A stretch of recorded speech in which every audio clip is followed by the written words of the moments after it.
All right, everybody. So the NHL is down to the Final Four, and not the Final Four us Panther fans had hoped for, but that's a different story. So I got Stu and Boca with me again today, and we're going to preview these two series and talk about a couple of other things Panther related. Stu, it's good to see you, man. Good to see that you're back. Appreciate it. And so let's just jump right off into the one that holds the most interest for us, which is obviously Tampa Bay and the Islanders. Now, for you, there's a special connection there for the Islanders. Now, for me, either way, I don't like either team because of my personal history with what both teams have done to us. But like I was mentioning to you, I ran the poll on Twitter and I'm running a poll on my channel because I'm going to be doing these recaps. And I thought, all right, let me ask my people. Let's ask the people who they want me to pretend to root for. And I thought it would be mostly Tampa Bay, and it's on both polls. It's 80-20 for the Islanders. So, Stu, tell us why we're rooting for the Islanders. Well, I think it's a combination of a couple of things. Number one, there's a lot of former New Yorkers that are living in Florida that follow the Panthers. And I think, quite honestly, there's hatred for Tampa. You're a Panther fan, you hate Tampa. Yeah. And they're a good team. No doubt about it. I really think we could have beaten them this series. I think we shot ourselves in the foot with bad penalties, and they just destroyed us with the power play. And our goaltending wasn't there. And I've told you, it's goaltending and mistakes. Yep. And the goaltending is actually why I'm gonna root for the Islanders, but the goaltending is why I think Tampa Bay might win this one. Because if you look at who the Islanders have had to play so far, they haven't had to play anybody close to a Vasilevsky. Now, a healthy Tuukka Rask might fit into that category, but he's probably looking at some sort of off-season surgery, so he wasn't healthy. And nobody in Pittsburgh's anywhere close to what Vasilevsky is. So I think when you take into consideration the Islanders, we'll call them, I don't want to call them their aging core because they're still about 15 years younger than me. But I think this is where it stops for them. If they're 15 years, what'd you say, 15 years older? They're 15 years younger than me. So they got to be 30 years at least. Yeah. we could double them and get to you. But so that's probably the biggest take I have for this series, obviously, is I just think Vasilevsky both rounds has shown that he's capable of having a weak period here or there. But when he has just full on decided that is it, dude, that's been it for everybody. Well, there's a couple of factors that I think you're overlooking. Okay.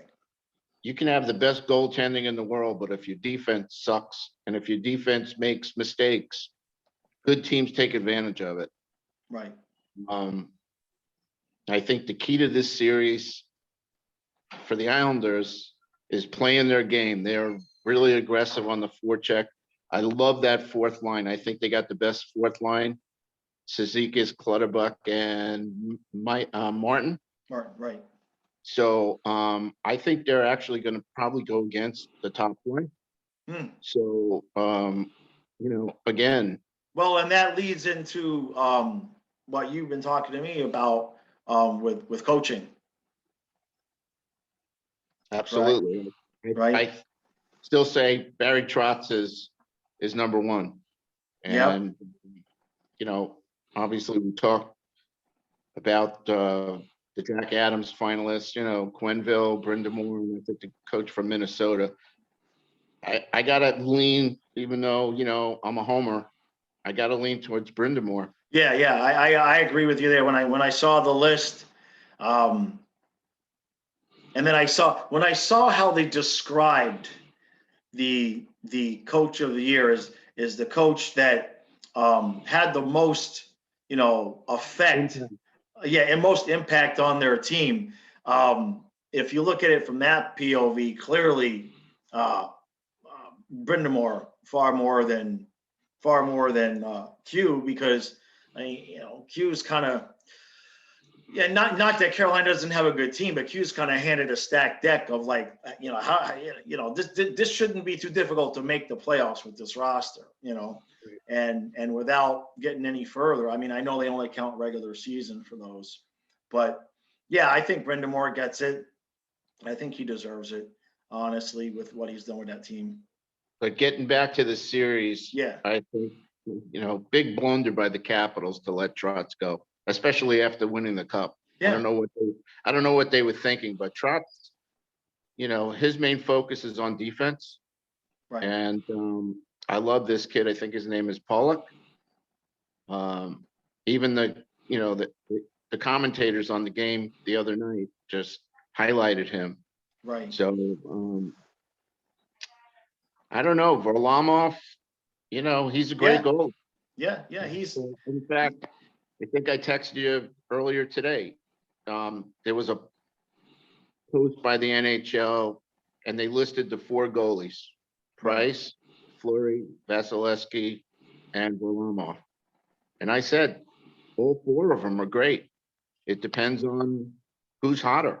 I mean, Fleury won the series for Vegas. And obviously Vasilevsky's it's going to be really interesting. Again, I predict Vegas and the Islanders. I still say the Islanders are going to take Tampa in 6 or 7 games. And you got to look at one other factor that comes into play here. Okay.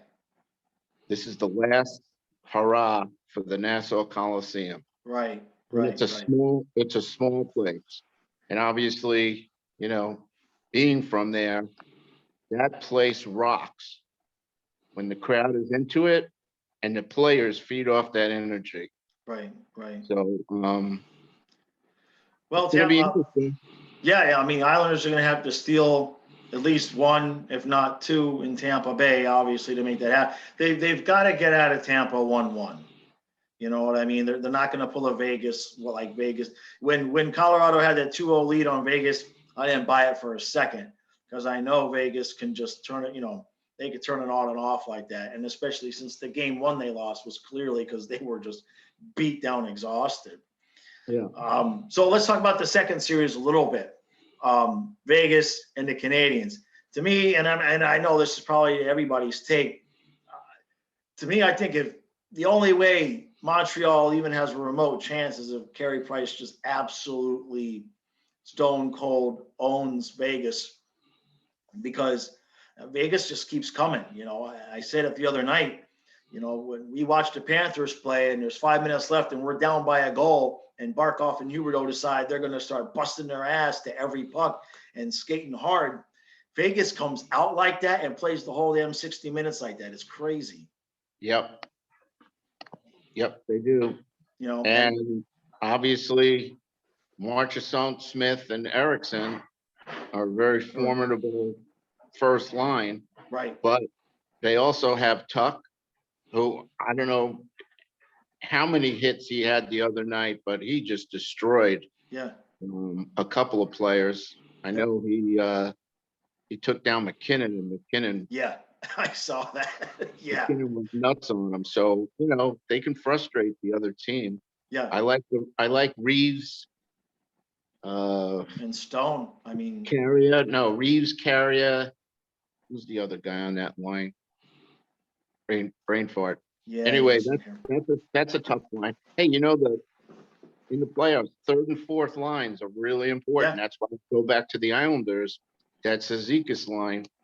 Number 1, it has the ability to neutralize the other team's top line, but it also allows the top 2 lines to get their breather.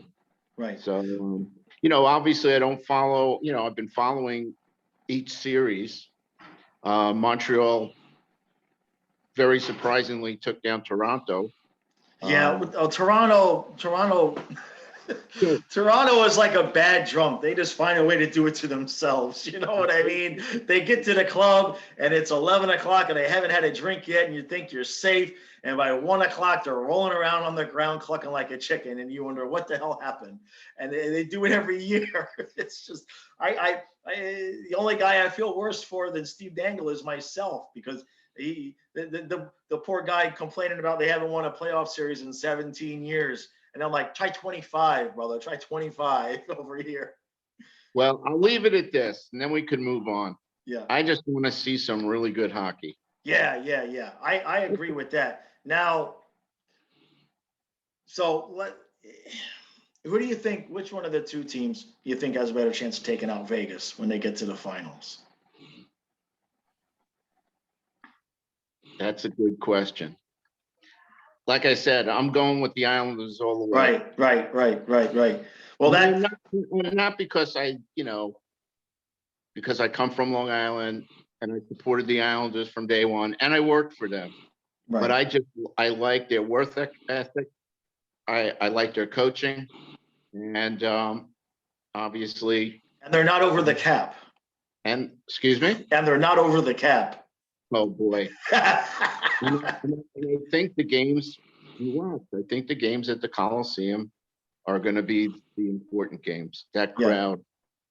Yeah. And the other thing, did you hear the singing of the anthem? You know, I've saw a couple of times. I saw the preview from YouTube, but I just haven't clicked on it yet. But tell me about it. Well, it was really emotional. Everybody, they had the singer, right, the anthem, and 14,000 people in unison started singing the anthem. Wow. So, yeah, I'll have to check that out. I'll have to check that out. Not to get into politics, but I just thought, Yeah, no, yeah, I hear you. That had to be pretty cool. Well, for me, see, now I'm torn, man, because you see, now I know if it ends up being a Vegas Islanders finals, you're gonna give me nothing but grief for rooting for Vegas. So I'm gonna have to figure out how to work around that.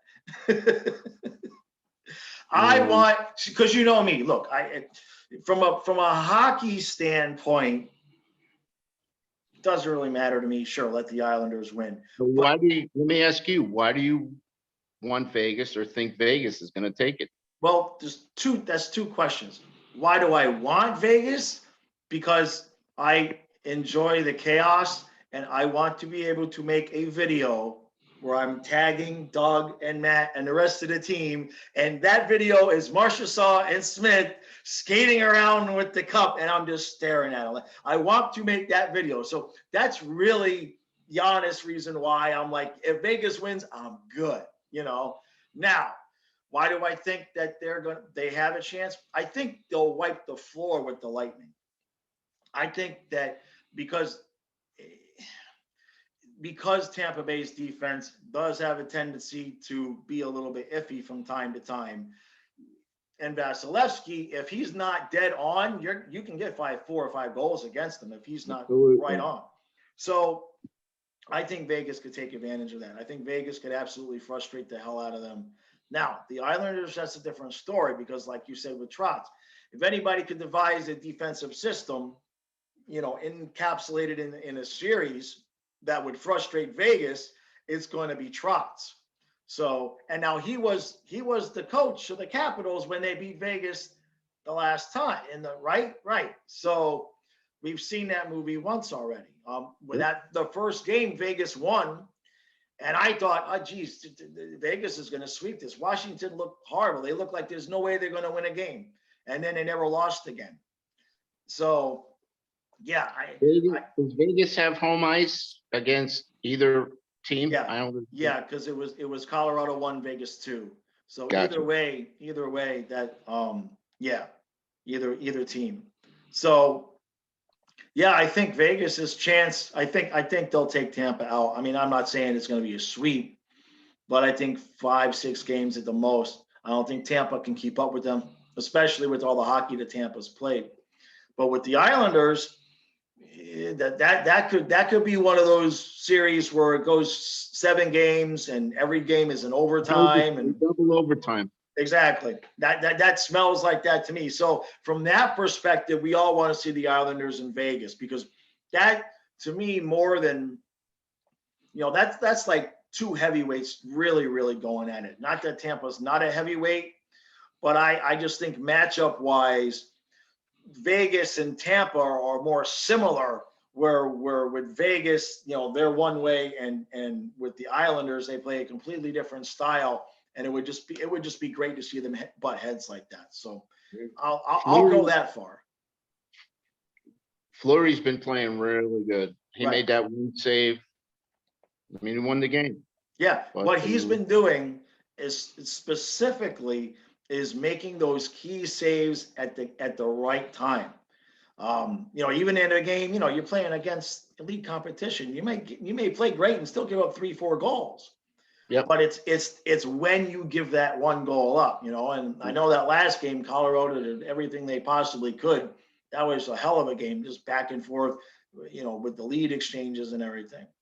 But and then you can't discount Varlamov, and that's the only thing I think with the Islanders right now is they haven't gone up against elite goaltending at all yet. Rask. Varlamov, you mean the $5 million man? We're gonna go there. Oh, geez, yeah, that guy. Okay. But look, that's all gonna get solved because Spencer Knight is gonna make us not even care about that $10 million. Absolutely. And so, did you see the tweet, Anton Lundell, the Barkov? No, I haven't been on it all today.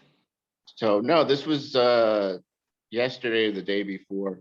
Okay. So Barkov's really looking forward to having him here and making the team. That kid is going to be good. Yeah. Well, no. If we can re-sign Bennett, we're set at 1, 2, 3C for quite some time, and then with like we've talked about, financially. I see what they're trying to do. But we're going to have to continue to pull Carter Verhaeghes off the scrap heap every year and plug them up in that top 6 on wing and cross our fingers because we're just not going to have the money. We've invested so much money in Bob and then Ekblad and then we got to re-sign. Here's my question. Sure. Does Barkov take a haircut to stay with us? I think. Think about it. I think that if we can get Huberdeau re-signed long term, Barkov might be willing to do that because then he'll look at it and say, okay, we're good. We got everybody together. We're good to go. I mean, Barkov. We know Barkov's a $10 million player. Right. What if he takes 8? Let's just hypothetically just to stay here. Right. And you have to factor in the whole state tax thing. I mean, let's put it this way. What's the difference between 8 and 10 million? I mean, I know it's 2 million, but think about it. No, I know. And it's like, especially like when we had the whole thing with Panarin, right? I mean, he got 11.5, right? And which with the state taxes is like us offering him 9. Yeah. I mean, it's easy for me to say that. Yeah, it's easy for us, right? But I mean, the kid has made it known that he wants to stay here. Right. I mean, who wouldn't want to stay here? That's why Yandel isn't going anywhere. Right. Unless they, kind of flip his hand. And Bob's not going anywhere. So here we go again. I mean, I'm waiting to see the nominees for the GM of the year, but Zito, hands down, has to be the GM of the year. And I want to see what kind of magic he can work. Yeah. Look, if anybody's going to pull it off, he could. I mean, I said it on Twitter a couple of weeks ago, and even Jacob from Point to Point agreed with me, and he doesn't agree with me too often.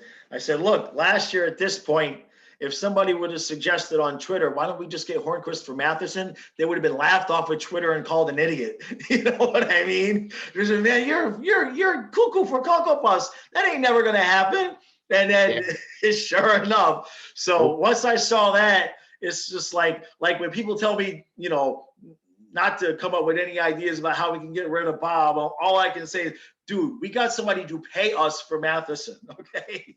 They It's took just unbelievable that the first trade he makes is a yeah. home run. Yeah. I mean, we didn't even eat salary. I mean, I don't know how he did it, you know? Well, he threw in Sevier, who we Yeah. didn't miss.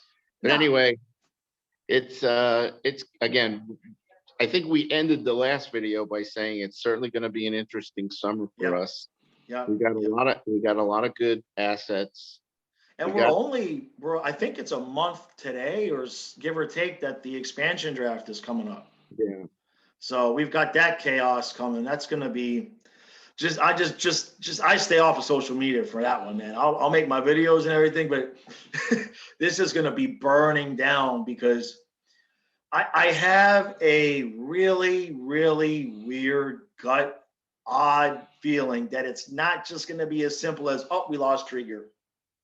I just feel like something funky is going to happen. Man, maybe good, but after last time, when it's I'm not believing anything until it's over, because I mean, even though we knew last time that we had already gotten rid of Smith and what was going to happen, I still was hopeful during the day that they weren't going to take Marchessault, and of course.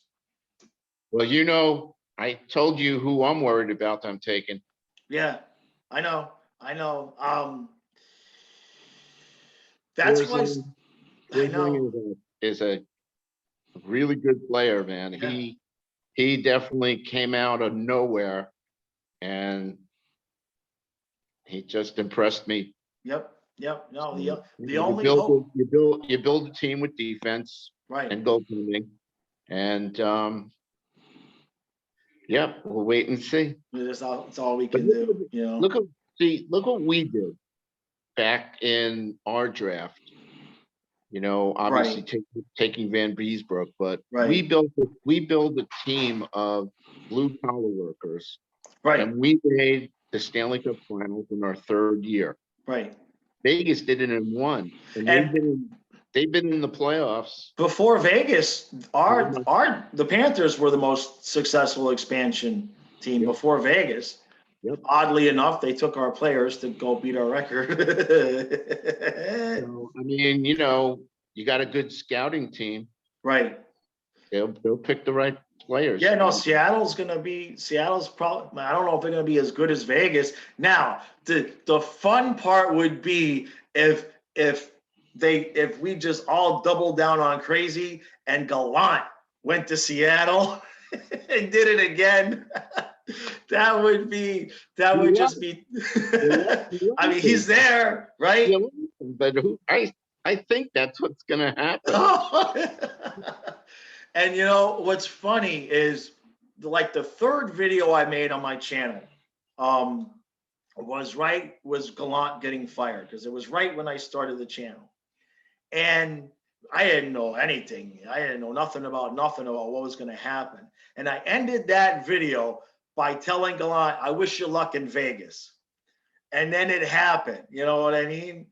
And so, yeah, that would just be a crazy storyline. If he ended up in Seattle. I mean, that guy, I saw somebody ask about this. It was like, well, if he's such a good coach, how come he keeps getting fired? And my comment was, if you're the smartest guy in the room, but the richest guy in the room don't know it, you got a problem. And he for whatever reason, he doesn't get along with people, but all he does is win. Yeah, I'm still perplexed why Vegas got rid of him. Right. Yeah. I mean, well, it was almost the same situation. It was like they were starting off, they were in first place, but not by enough. Yeah. And something has to have happened behind the scenes. Right. Yeah. Yeah. Absolutely. I think if he doesn't wind up in Seattle, I think he winds up in New York. Right. Yeah. That's probably as good a prediction as any. So, all right, bud. This was good. I appreciate you coming on, and we'll have to do this again when we're getting ready to do the finals, because that's going to be, if that's Vegas versus the Islanders, we might have a disagreement or three, because I want to make that video, dude. I gotta be able. I'll have highlights of all the things I said about everything they did at the time, and then just blank stare it all now. So, and look, like I said, we got to get that out of the way anyway. All right, because eventually they're gonna win a cup. That they're gonna do it. So get it out of the way now before they're against us. Okay, that's the God. I hope. Can you imagine this fan base if we lost in the Stanley Cup Finals to Vegas with Marshall Someone Smith? The whole arena would burn down. We couldn't take that. It's too much. So let them get it now. All right, buddy. All right, bud. I'll talk to you later. Take care. Till next time. Yep. Okay. Bye. Be well.